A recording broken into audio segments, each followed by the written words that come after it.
Over की समाप्ति के बाद score है 22, एक विकेट के नुकसान से।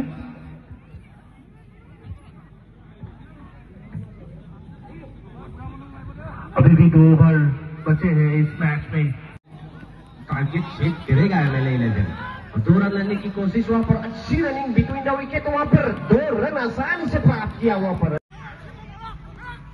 फिर से मारने की प्रयास और इसी बीच बहुत ही बढ़िया फील्डिंग और इसी बीच 1 रन चुराने में कामयाब। মানে কমেন্টেটৰটো ফাৰ্ষ্ট ক্লাছ বৰ ধুনীয়া আৰু গোটেই খেলৰ যিটো ব্যৱস্থাপনা বুলি কয়, ব্যৱস্থাপনা ইমান সুন্দৰ যে মই এতিয়ালৈকে যিমান মইতো নাজানো বেছি খেললৈ, যিমান খেললৈ গৈছো আজিলৈকে মই দেখা আটাইতকৈ সুন্দৰ ব্যৱস্থাপনা।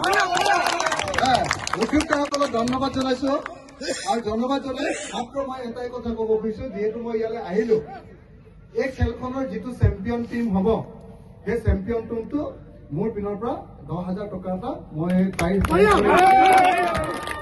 এটা ডিক্লেয়াৰ কৰিছো।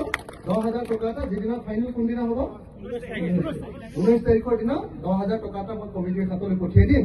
যিটো টিম চেম্পিয়ন হ'ব সেই টিমটোৰ কাৰণে 10,000 টকা দিয়া হ'ব।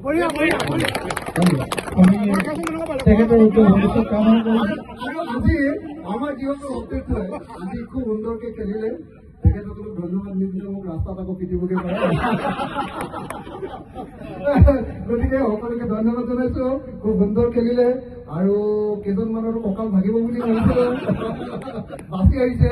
বিশেষকৈ আমি সৈবিক দত্ত তেখেতে আৰু লাটুদা তেখেতসকলৰ আজি কঁকাল শেষ কৰি লৈ যাম বুলি ভাবিছিলো, কিন্তু তেখেতসকলে আটাইতকৈ সুন্দৰ ফিল্ডিং কৰিলে। গতিকে সকলোকে ধন্যবাদ।